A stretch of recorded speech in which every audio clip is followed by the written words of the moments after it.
and I said this a few weeks ago on Instagram, the chances that American people know more about the Chinese system and Chinese culture than the Chinese know about America, slim to none, right? Like China's last 70, 75 years have literally been designed, and I think I heard you say this, it has been designed around the way to respond to American, and they've built their society in a way to defend itself against that constant imposition, right, of Western imperialism. And in the midst of all of that, they have still been able to eke out, some of the greatest advancements in human history, right? They've built their society and climbed to the top of, and most economists will tell you that China is at the top of the pecking order now. They've done it without war. They've done it without invasion. They've done it without bombing and blowing people up and, covert operations and disrupting other societies. They've literally built a legitimate threat, in my opinion, to the balance of the world. And as people in America and Americans, a part of American society, we have been misled. I tell people, the first time I went to Africa, and I don't know if you've been, but you know that when you go to Africa, you immediately, if you land at night, you're like, man, it feels good. Once the lights come on in the morning, you really see, and then you get the chance to drive outside and move around. You look at Africa and you say, yeah, they told us stories about Africans living in huts and things like that. But if you look at Africa the right way, you'll see that Africa looks like a home after it's been ransacked by robbers, right? Africa looks like it's been looted. It looks like a store or, a home that somebody ran in and stole everything, the couch, the TV, and left you with nothing. That's what Africa looks like, just in my opinion. You get the sense that it's been looted and taken advantage of. But when I went to China, it was different because the idea that we all have to kind of deal with is that there could be a functioning society outside of the control of the Western imperial power structure, right? You say, well, damn, they don't accept really any part of the way we do things, but they're living their own lives, and they're living in a society that is producing, like I said, some of the greatest advancements in human history. And that is why this moment is so different. And of course, domestically, we're not going to talk about it. The only people talking about China are these warmongering hawks who are using antiquated and outdated, whatever they're manifestos or whatever these guys are reading. But these guys are reading colonial manifesto. I mean, come on, man, it's plain as day. So the idea that these sort of old tricks will work or will help us in any way, the idea that isolationism, which I believe these Trumpers are moving toward, is going to help us in any way. It's 300 million plus people in the U.S. only. And just for context, the Chinese basketball community is 300 plus million people. We're dealing with a whole new dilemma, if you will, in how we figure out how we best structure this society to give ourselves a chance in the future. And I've been trying to have that conversation with people that I know who have influence, who have power. And it's, people are like, yo, are you serious? I'm like, listen, man, China is going to eliminate poverty this year. I think last I read this, like 1.6% poverty in China with 1.4 billion people, right? They've made an effort to address the way that human life is actually governed, right? And they've made a serious attempt to figure out the best way in which they can get and make their citizens as productive as they possibly can be. That's why they can build 11-room hospitals in 10 days, like they did at the beginning of the COVID outbreak. So we are just dealing with something that, we've kicked the can down the field. We've tried to use these Red Scare tactics, and we've tried to, use the propaganda to keep nations at bay, but it's not going to work against a deliberately organized country like China. It's just not going to work, and we've got to accept that. And again, I can go on for days, but we just got to accept that we are in a different time in global history, right? It's not just American history, but it is this global push that has been made against the imposition of America into other parts of the world. And China is, China's the top trade partner with every nation on earth. And they have logically just filled the holes that Western imperialism has made and left in the world. So you blow a nation up, China rebuilds it. That works in their favor, and that's what they've done. And we use all kind of propaganda language against these folks. That again, if you've studied the '60s, it's the same language, literally the same language. In the late 1940s, when China got its independence, people don't even know that in our country, right? People don't even understand that China was colonized for 108 years or whatever it was, and don't realize that that's what Hong Kong is about, right? It's about colonization.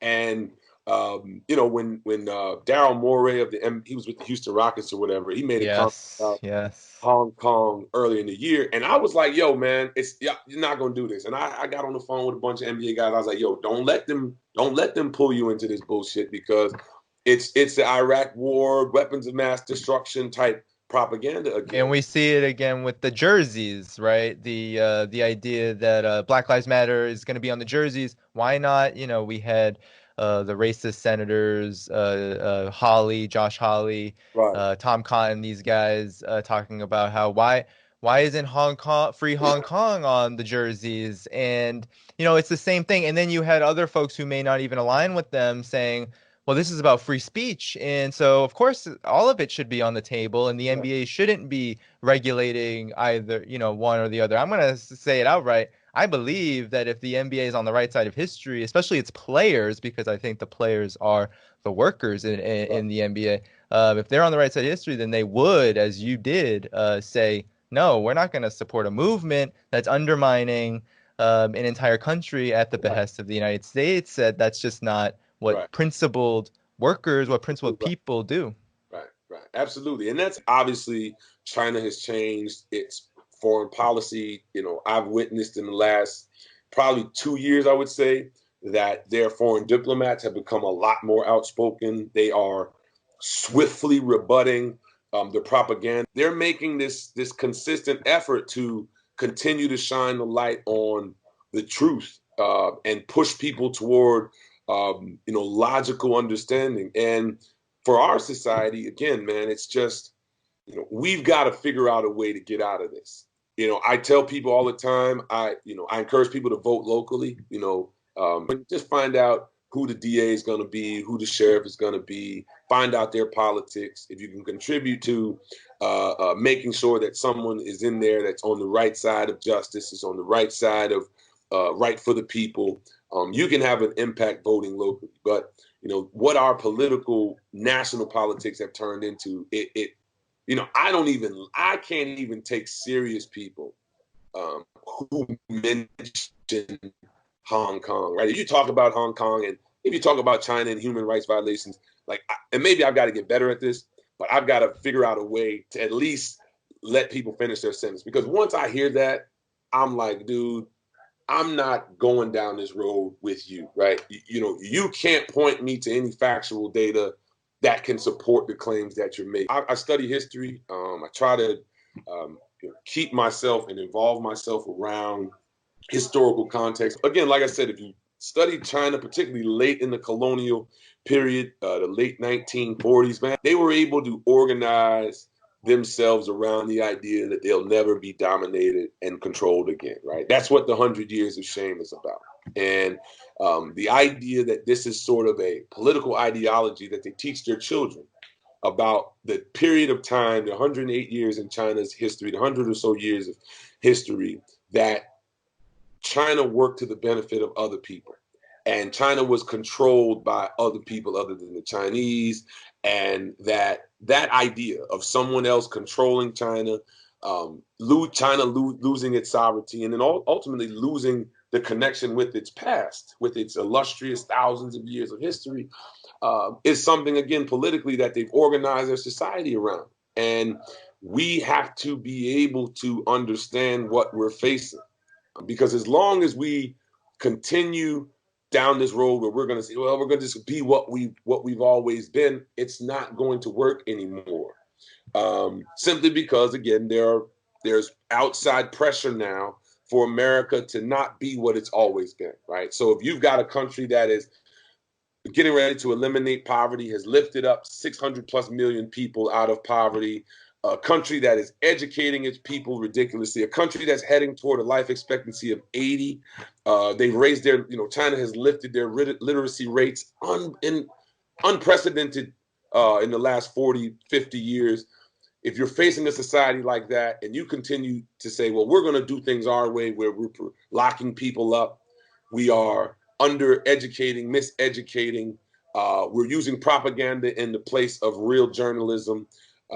We continue to have these imperialistic exhibitions of sending troops all over the world and having war military bases everywhere, and sort of continuing to on this path of we're going to do what we need to do to keep our nation first without the consideration and the sovereignty of other nations or the acceptance of other cultures, simply doesn't seem like a future that's possible, in my opinion.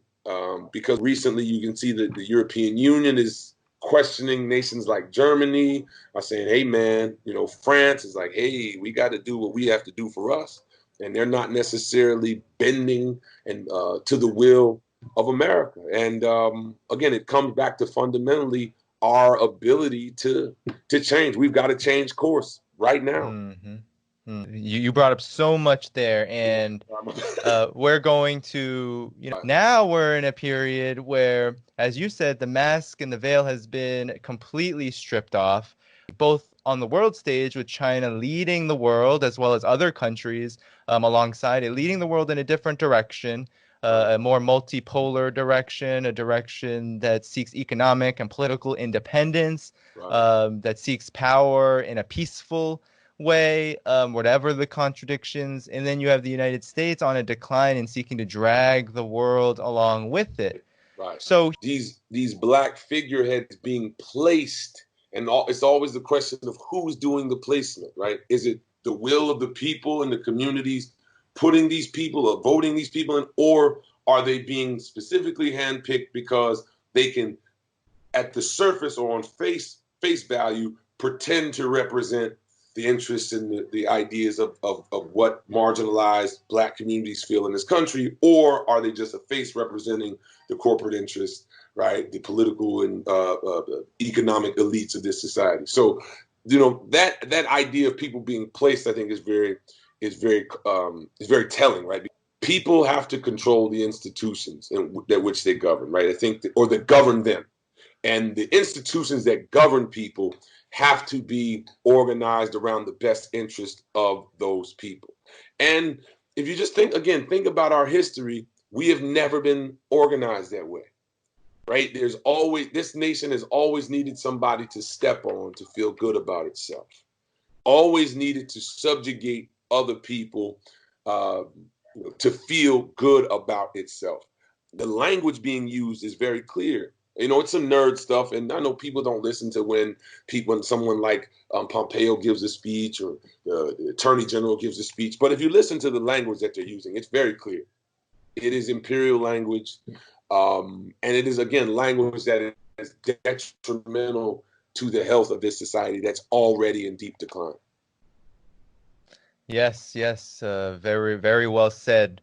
Thank you so much, David, for coming on. Like I said, I'd love to come back home, and I really enjoy this space because I don't get to talk about this that often. Yes, and we all need to talk about these issues so much more. Thank you so much, David, for joining me today.